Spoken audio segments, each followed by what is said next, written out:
تلك آيات الحسين صغر السبط لتحوي كربلاء جنتين، كربلاء جنتين. اعوذ باللہ السمیع العلیم من الشیطان الرجیم، بسم اللہ الرحمن الرحیم، الحمد للہ رب العالمین، قال رسول اللہ صلی اللہ علیہ وآلہ وسلم، ان الحسین مصباح الہدی۔ ناظرین محترم، اللہ کے رسول نے جو بات ارشاد فرمائی کہ بے شک حسین یعنی امام علی مقام جو آپ کے نواسے اور آپ کے فرزند سمجھے جائیں گے، ان کے لیے ارشاد فرمایا ہے کہ وہ ہدایت کا چراغ ہیں، وہ گائیڈنس کا لیمپ ہیں، یعنی اگر جو راستہ دیکھنا ہو تو ان کی سیرت، ان کے کردار کو دیکھ کر کے تم سیدھے راستے اور سچے راستے تک پہنچ سکتے ہو۔ تو یہ ہمارے اور آپ کے ذہن عالی میں محفوظ رہے کہ یہ آپ ہدایت کے چراغ ہیں۔ اچھا، ایک چیز جو شاید ابھر کے سامنے آ گئی ہے کہ امام حسین علیہ السلام کی جو شہادت کربلا میں ہوئی وہ کوئی ایکسیڈنٹل شہادت نہیں تھی کہ اتفاقی آپ تو جا رہے تھے اور آپ کو پتہ نہیں تھا اور آپ کی شہادت ہو گئی۔ ایسا نہیں ہے، کیونککہ دیکھیے جب آپ کو لوگوں نے اور بہت بڑی بڑی شخصیات نے آپ کو سمجھانے کی کوشش کی ہے کہ اللہ کے رسول کو کہ فرزند کو جناب امام حسین علیہ السلام کو سمجھانے کی کوشش کی کہ آپ نہ جائیے، کوفے والوں نے وفا نہیں کی تھی اور وہاں کے لوگ قابل اعتماد نہیں ہیں اور یہ نہیں ہے، تو امام علی مقام نے یہی بتایا تھا کہ انہیں معلوم ہے کہ وہ شہید ہو جائیں گے، ان کی شہادت امام علی مقام کی شہادت کوئی ایکسیڈنٹل شہادت نہیں تھی کہ جس کو سمجھا جائے کہ بھائی ایکسیڈنٹ اتفاقیہ شہید ہو گئے، وہ تو سمجھے تھے کہ میں جاؤں گا اور وہاں کوئی حکومت بن جائے گی اور پھر میں رول کروں گا، اس لیے آپ تشریف نہیں لے گئے تھے۔ جب کوئی آپ سے پوچھتا تھا کہ آپ کیوں جا رہے ہیں تو آپ یہ کہتے تھے لِإِصْلَاحِ امت جدی، میں اپنے نانا اپنے جد کی امت کی اصلاح کے لیے جا رہا ہوں، یعنی جن ویلوز کو، جن قدروں کو اس نے چھوڑ دیا ہے انہی ویلوز اور ان قدروں کو اجاگر کرنے کے لیے میں جا رہا ہوں۔ تو یہ آپ کی طرف سے بار بار کہا گیا تھا اور اس میں کوئی آپ کو کسی طرح کا شبہ نہیں تھا۔ ہم لوگوں نے یہ دیکھا کہ آپ سفر کرتے ہیں مدینہ منورہ سے، آتے ہیں کئی مہینے مکے میں قیام کرتے ہیں اور آپ اپنے موومنٹ کو، یعنی دنیا جس چیز کو واضح نہیں سمجھ رہی تھی، اس کو جتنا ایکسپلین کیا جا سکتا تھا وہ آپ ایکسپلین کرتے ہیں۔ حکومت کے خلاف آپ کوئی کارروائی آرمڈ قسم کی یا کوئی جیسے سازش کہا جائے یا یہ کہا جائے وہ نہیں کرتے، وہ صرف اللہ کے دین کو سامنے رکھتے ہیں، قرآن کی تعلیمات کو سامنے لاتے ہیں اور یہ بتاتے ہیں کہ تم دیکھتے ہو ظلم ہو رہا ہے اور زیادتی ہو رہی ہے اور تمہاری کیا ذمہ داری ہے اور کیا کرنا چاہیے۔ راستے میں بھی آپ نے یہ نہیں کیا کہ فوجیں اکٹھا کی ہوں، بلکہ سب لوگوں کو یہ بتا دیا۔ جناب مسلم کی شہادت کے بعد آپ نے جب بتایا کہ مسلم شہید ہو گئے اور حالات ایسے ہو گئے ہیں، تو کتنے لوگ ساتھ چھوڑ کے چلے گئے جو لوگ تھے نہیں رہے آپ کے ساتھ۔ آپ نے ہر موقع پر لوگوں کو صحیح صورتحال سے آگاہ کر دیا تھا، بتا دیا تھا، تاکہ یہ کسی کو نہ ہو کہ وہ تو اتفاقیہ ہم پھنس گئے، ہم کو تو پتہ ہی نہیں تھا، ہم تو وہاں رہ گئے اور اب ہم کیا کرتے، ہم شہید ہو جاتے۔ کہ یعنی میں یوں کہوں گا کہ جو ایک ایسا معاشرہ بنایا جائے، اسلام ایک ایسا معاشرہ بنانا چاہتا ہے جس میں زبردستی نہیں ہے کہ مار پیٹ کے کسی آدمی کو، جیسے بہت سے لوگ سمجھتے ہیں کہ دین کو یہی سمجھتے ہیں کہ جو ہم صحیح سمجھ رہے ہیں اس کو ڈنڈے کے زور کے اوپر دوسرے سے منوا لیں، طاقت کا استعمال کر کے اس کو ہم منوا دیں کہ یہی بات صحیح ہے۔ یہ نہیں ہے، قرآن خود کہہ رہا ہے، بہت مشہور ہے، لا اکراہ فی الدین، دین میں کوئی جبر نہیں ہے، there is no compulsion in religion۔ کسی ریلیجن میں اگر جبر سے کوئی چیز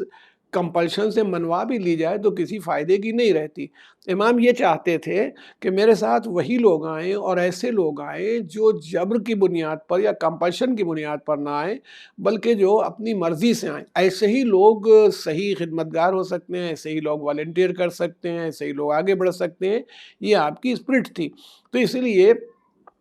آپ نے ٹکراؤ حر کے لشکر سے نہیں کیا اس بنیاد کے اوپر کہ میں تو اب واپس جاؤں گا اور میں تو مکہ لوٹوں گا یا مدینے جاؤں گا، نہیں کیا۔ آپ نے یہ بھی کہا کہ میں سرحد پر چلا جاؤں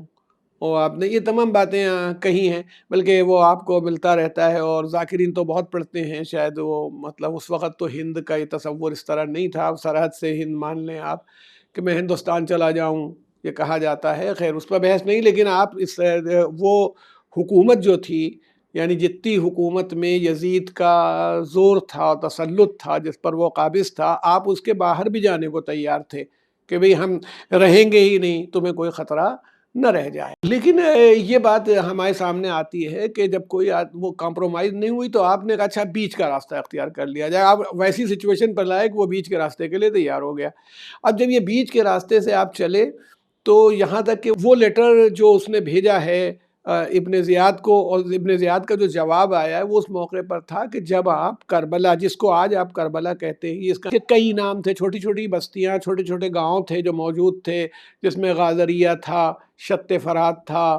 کربلا تھا، یہ تمام نام تھے جو اس کے جو امام نے پوچھے بھی ہیں۔ آپ وہاں پر پہنچے اور آپ نے کربلا پہنچنے کے بعد یا اس علاقے میں پہنچنے کے بعد آپ نے سب سے پہلا کام یہ کیا کہ اس زمین کو، وہاں کے جو زمیندار تھے یا جن کی وہ زمینیں تھیں، انہیں بلایا اور ان سے اس زمین کو پرچیز کر لیا۔ اس زمین کو آپ نے خریدا جو 60,000 درہم میں خریدی گئی۔ چونکہ میرا سبجیکٹ ہے اس لیے میں اپنے ناظرین کی انفارمیشن کے لیے یہ کہوں کہ ایک درہم اس زمانے میں 2.97 گرامز چاندی کے برابر تھا۔ تو اگر میں کیلکولیٹ کروں تو 60,000 درہم کا مطلب ہوتا ہے 180 کلو گرام چاندی، جس میں امام حسین نے وہ زمین خریدی۔ اس کا سب سے بڑا فائدہ ہمیں یہ ہوتا ہے، ہمارے مشن کو، جس حسینیت کو یا جس حسینی مشن کو ہم ساری دنیا کے سامنے لانا چاہتے ہیں، یہ بتا دیں کہ امام حسین علیہ السلام اپنی زمین پر تھے، جو ان کی خریدی ہوئی زمین تھی، جس کے اوپر ان کے رائٹس تھے، اور جو فرات وہاں بہہ رہی تھی وہ بھی انہی کی زمین پر تھی۔ تو آپ نے یہ نہیں کیا کہ آپ گئے تو کہا جاتا ہے کہ بھئی یہ زمین ان کی نہیں تھی، وہاں تھے تو پھر ان سے کیا مطلب تھا، وہاں انہوں نے اپنے خیمے کیوں لگا دیے اور وہاں کیوں رہے، یہ سارے الزامات اگر کوئی ڈالنا بھی چاہے تو امام پر نہیں آتے۔ لیکن جب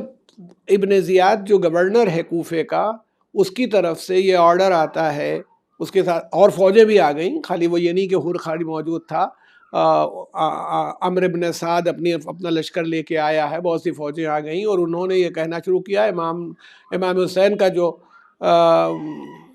امام حسین کے جو خیمے تھے، جو خیام تھے، وہ لگا دیے گئے تھے، وہیں پر خیام لگا دیے گئے تھے جو دریا کے کنارے، کیونکہ آدمی جہاں پر پانی اویلیبل ہوتا ہے وہیں پر رہنے کی کوشش کرتا ہے، اور وہ فرات بہت بڑی تھی، تو یعنی یزید کے لشکر کو یہ نہیں تھا کہ اس کو بغیر پانی کے مار دیا جائے گا، وہ بھی لگا سکتے تھے فرات کے کنارے، لیکن انہوں نے پورا زور لگا دیا کہ ہم یہاں پر آپ کے خیمے یا آپ کا رہنا، خیمہ اسی کو کہتے ہیں جو ٹینٹ آپ کہتے ہیں، ان ٹینٹس کو آپ یہاں نہیں لگا سکتے تاکہ پانی سے آپ دور رہیں۔ تو ٹکراؤ امام حسین علیہ السلام کا ہو سکتا تھا صرف اس بنیاد کے اوپر کہ ہم یہیں پر خیمے لگائیں گے اور یہیں پر رہیں گے، اور یزید کی طرف سے کہا جاتا کہ نہیں، پانی کے قریب نہیں رہیں گے۔ تو اگر یہ ٹکراؤ ہوتا تو یہ پوری لڑائی جو کربلا کی ہوتی، جب تاریخ میں لکھی جاتی تو تاریخ یہ لکھتی کہ پانی کے مسئلے میں کہ دونوں پارٹیز، دونوں گروہ پانی کے قریب رہنا چاہتے تھے، چونکہ یزید کے لشکر نے یہ الاؤ نہیں کیا، اس لیے پانی کے اوپر لڑائی ہوئی اور امام حسین ان کے ساتھ ہی شہید ہو گئے۔ دیکھیں سروائیول تو ہم لوگ دیکھ لیں گے بعد میں بھی، مشکل تھا، کیونکہ ایک اتنی بڑی حکومت جس کے پاس فوج ہے، جس کے پاس طاقت ہے، جس کے پاس خزانہ ہے، اس سے، اور وہ زمانہ وہ بھی نہیں کہ بم مار دیا جائے، جہاں لڑائی جو ہوتی ہے نیزے سے، تلوار سے، تیر کمان سے ہو رہی ہو، تو وہاں جو مین پاور ہے وہی سب سے بڑی طاقت ہوتی ہے۔ تو ایسی صورتحال میں یہ ممکن ہی نہیں تھا کہ امام حسین طاقت کے سہارے سے ان سے جیتتے۔ تو آپ نے، مگر عام طور پر لوگ شارٹ سائٹڈ ہوتے ہیں، جو لوگ اور دیکھتے نہیں آگے، وہ فوراً لڑنے لگتے ہیں۔ امام حسین نے یہ بات گوارا کر لی کہ ہمارا خیمہ جو ہے وہ دور پر رہے گا، یہاں نہیں رہے گا، آپ کا خیمہ دور پر چلا گیا، مثلا سب دو خیمے چلے گئے، آپ نے کہا نہیں، اس بات پر نہیں لڑیں گے۔ اچھا، یزید کے لشکر نے پھر پانی بند کر دیا، یعنی اسی لشکر کے اچھے خاصے لوگوں کو امام نے، شروع والے میں جو آئے ہیں، ان کو تو پانی پلائے ہوئے تھے، مگر انہوں نے پانی بند کر دیا۔ اب وہ جو امام کی اسٹوریج کیپیسٹی تھی، کیونکہ وہ جو آدمی 300 آدمیوں کو، دوسروں کو پانی پلا سکتا ہو، 200-250 کا اس کا اپنا پی سکتا ہو، تو اس کی اسٹوریج کیپیسٹی جو شروع میں انہوں نے پانی بھر لیا تھا، وہ 7ویں محرم تک چلا۔ 7ویں محرم سے پانی ختم ہو گیا، اب اتنے سب لوگ، بچے، عورتیں، امام کے ساتھ بچے بھی تھے، عورتیں بھی تھیں، مرد بھی تھے، بڈھے جوان سب لوگ تھے، اور آپ اندازہ کر سکتے ہیں کہ پینے کا پانی ختم ہو جائے تو کیا ہوگا۔ مگر امام حسین نے اس پانی کے ختم ہو جانے کے باوجود کہ پانی نہیں مل رہا، پانی بند ہو گیا ہے، آپ نے اس پر کوئی ٹکراؤ نہیں کیا۔ اچھا، جب یہ صورتحال ہوئی اور ہمارے ساتھ جو تھا، جو یزیدی فوج کا کمانڈر تھا، قریش سے اس کا تعلق تھا، اس سے بات ہوتی تھی امام کی، آپ نے جو 30 سلوشن دیے تھے، کہا بھائی ایسا ہے، یہ کر لو، چلو اچھا چلو میں چلنے کو تیار ہوں، میں یزید سے گفتگو کروں گا، تو چلو اگر تم چاہتے ہو میں مدینے واپس چلا جاؤں گا۔ آپ نے ایسے شرطیں بتائی، ایسی باتیں کہیں، میں تمہیں ملک سے چلو باہر چلا جاؤں، تم کیا چاہتے ہو؟ تو اس کو لگا کہ صلح ہو گئی، تو اس نے کہا، ابن زیاد کو خط لکھا کہ اللہ کا شکر ہے کہ جنگ کی آگ ختم ہو گئی اور وہ ان شرائط پر تیار ہے اور لڑائی کی اب کوئی وجہ نہیں ہے۔ تو اس کو ابن زیاد کو شمر بیٹھا ہوا تھا، اس نے بھڑکایا، جو یعنی اب نمبر 2 پر بعد میں کربلا میں آیا، جس نے امام حسین کا سر خنجر سے الگ بھی کیا ہے، وہی شمر قاتل ہے۔ تو اس نے کہا کہ ارے وہ ہمارے چکر میں آ گئے، ہماری طاقت میں ہے اور تسلط میں ہے، آپ ان سے کہیے کہ وہ انکنڈیشنلی سرنڈر کریں، ہم جو چاہیں، چاہے گردن کاٹ دیں، چاہے انہیں معاف کر دیں، چاہیں۔ تو اس نے کہا بھائی یہ تو نہیں ہوگا۔ اس نے 9 محرم کی شام کو حملہ کر دیا، یعنی جیسے ہی اطلاع آئی کہ یا ان سے بیعت لے لو کہ مان لیں، سرنڈر کریں، اور نہیں تو جنگ کرو۔ تو اس نے شام کا وقت تھا، میں یوں کہوں کہ ہمارے اعتبار سے تو ہمارے یہاں اگر شام 6:30-7 بجے ہوتی ہے تو شاید 5 بجے کا وقت رہا ہو۔ اس نے ایک دم سے معلوم ہوا، دوڑتے ہوئے لوگ آئے، ہم تو امام نے کہا ان سے کہو کہ ایک رات کے لیے رک جائیں۔ ایک رات کے لیے امام علی مقام نے بات کو، جنگ کو رکوانے کے لیے بڑی کوشش ہوئی، وہ کوئی کہتا تھا روک دینا چاہیے، کوئی کہتا تھا نہیں روکنا چاہیے، یہ سلسلہ چلتا رہا، یہاں تک کہ امام حسین علیہ السلام نے جو پروپوزل دیا تھا وہ لوگ مان گئے، چلے گئے کہ نہیں بھائی چلو ایک ہی رات کی تو بات ہے، کل صبح دیکھا جائے گا۔ تو امام نے لڑائی اس وقت نہیں ہونے دی۔ میں نے آپ سے شروع میں کہا تھا، یا کسی بھی درمیان میں کوئی بات آئی تھی، کہ امام حسین علیہ السلام نے یہ بات واضح کر دی تھی اور طے کر لیا تھا کہ میں شہید بھی ہوں گا، جنگ بھی ہوگی، لڑائی بھی ہوگی، لیکن جگہ میری جو میں طے کروں گا وہ ہوگی، اور وقت جو میں طے کروں گا وہ، یہاں تک کہ یہ 9 محرم کی بات تھی، روز عاشورہ جب آیا تو امام حسین علیہ السلام نے صبح کے وقت اونٹ کے اوپر آپ بیٹھے، اونٹ جنگ کی سواری نہیں مانی جاتی، اس کے سامنے قرآن رکھا، اور آپ نے خطبہ، یعنی جو ایک اسپیچ ہے، خطبہ عربی میں اسپیچ کو کہتے ہیں، اسپیچ ڈیلیور کی، جو ہسٹری میں موجود ہے، جس کو کم سے کم اتنے لوگوں نے سنا ہے، 28-30 ہزار کا لشکر وہاں موجود تھا، سب نے سنا۔ امام حسین نے پوچھا ہے کہ یہ بتاؤ کہ کیا زمین پہ کوئی تمہارے رسول کا یا کسی نبی کا کوئی نواسا میرے علاوہ موجود ہو، کوئی گرینڈ سن ہو؟ نہیں ہے۔ کیا میرے لیے اور میرے بھائی کے لیے اللہ کے رسول نے نہیں کہا کہ حسن اور حسین جوانان جنت کے سردار ہیں، جنت کے جوانوں کے سردار امام حسن و امام حسین ہیں؟ یہی ایک حدیث کوٹ کی ہے۔ اچھا، اگر تم نے نہیں سنا تو پوچھو،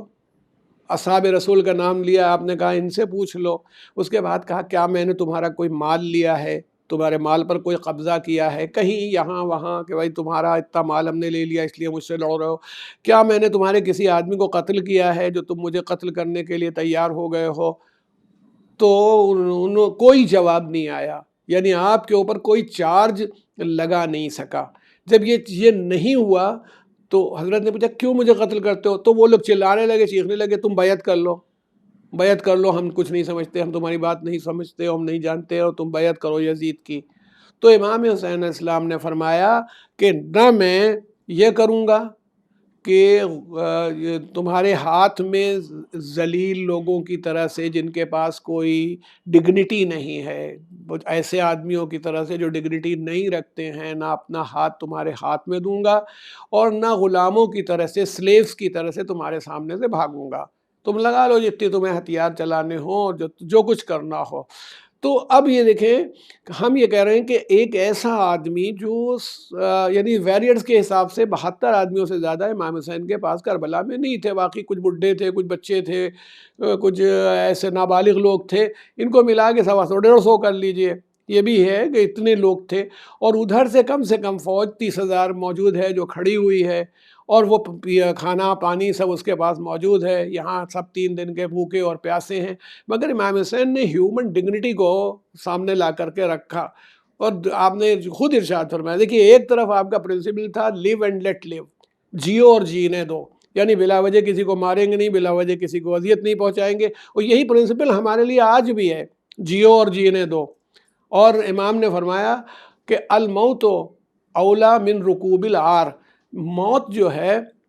ذلت کی زندگی سے بہتر ہے۔ اگر کوئی آدمی ذلیل ہے ہو کر کے زندہ رہنا چاہتا ہے تو اس سے بہتر ہے کہ مر جائے ایسی موت۔ تو یہ امام کا جو یہ فلسفہ تھا، یہ ساری دنیا کے شریف انسانوں کے لیے آج بھی قابل قبول ہے۔ اب وہ کمانڈر، میں آپ تمام لوگوں سے، اپنے ناظرین سے ایک سوال کرتا ہوں، یہ تقریباً صبح کا وقت ہے، 9-10 بجے امام نے خطبہ دیا اور کوئی اس کا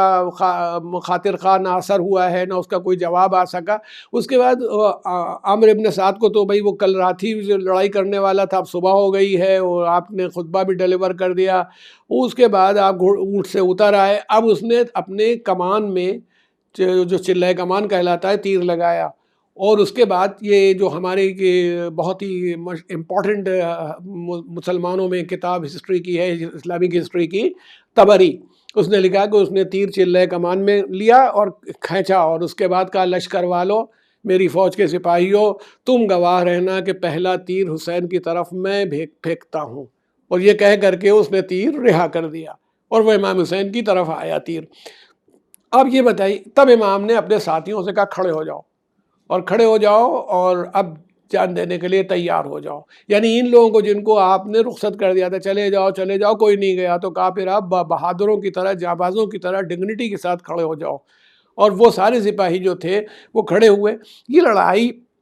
آپ سے میں پوچھنا چاہتا ہوں کہ اگر ان کے پاس کیریکٹر نہ ہوتا، یہ نہ ہوتا، یعنی جو انسانی کیریکٹر ہے کہ اتنے سے 72 سپاہیوں نے صبح سے 9-10 بجے سے شام کے 3-4 بجے تک 30,000 کے لشکر کو بھوک اور پیاس کے عالم میں مجبور کر دیا کہ وہ لڑائی کرتے رہیں۔ یہ نہیں کیا کہ سب کو آؤ ہمیں مار لو چلے جاؤ۔ تو اس کا مطلب یہ ہے کہ ہیومن ڈگنیٹی، ہیومن ویلوز اگر انسانی معاشرے میں ہوں تو جو قلت ہوتی ہے، جو جماعت کم بھی ہوتی ہے، وہ بڑی جماعت کے اوپر حاوی ہو جاتی ہے۔ اور بات ختم کرتے ہوئے آپ سے کہنا چاہتا ہوں کہ وہ معمولی لوگ نہیں تھے جو جنگ کر رہے تھے، بلکہ میر حدیث نے ارشاد فرمایا تھا کہ پیاس ایسی تھی کہ آ گئی جاں ہونٹوں پر، اور صابر ایسے تھے کہ پھیری نہ زباں ہونٹوں پر۔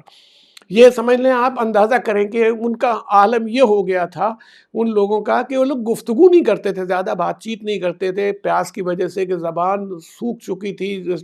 جس میں جو ہے سلائیوا پانی کے بغیر تو نہیں چلتا، 3 دن سے پانی نہیں ملا، تو اشاروں سے بات کرتے تھے۔ مگر امام حسین کی نصرت میں، آپ کی ہیلپ میں، آپ کے ساتھ لڑنے کا یہ عالم تھا کہ وہ پیچھے نہیں ہٹے۔ ایسے جانبازوں کے لیے امام نے خود آج بھی سلام کیا جاتا ہے کہ اے انصار حسین تم پر سلام ہو، کیونکہ انہوں نے اس مصیبت کے موقع پر نہ صرف یہ کہ امام حسین کا ساتھ دیا، بلکہ حسینیت کے ان نقوش کو ساری دنیا کے سامنے رکھ دیا، اور ہم سب کے لیے یہ لیسن دے دیا کہ دیکھو تمہارے لیے سبق یہ ہے کہ اللہ کو یاد رکھو، اللہ کی بزرگی کو دھیان میں رکھو، اور اس کے بتائے ہوئے راستے پر چلو، انشاءاللہ تمہیں کوئی پریشانی کبھی ہوگی ہی نہیں، کیونکہ مر تو سبھی جائیں گے۔ یزید بھی مر گیا، اس کے لشکر والے بھی مر گئے، اب ایک وہ ہے جو ڈگنیٹی کے ساتھ دنیا سے رخصت ہو گئے، ایک جو وہ ہیں جو ذلت کے ساتھ یاد کیے جا رہے ہیں۔ تو تم کس لائن میں ہو؟ اس لائن میں رہو جہاں پر تمہارے اوپر لوگ سلام کرنے پر کو اپنا فخر سمجھیں۔ انا للہ و انا الیہ راجعون، سیعلم الذین ظلموا ای منقلب ینقلبون۔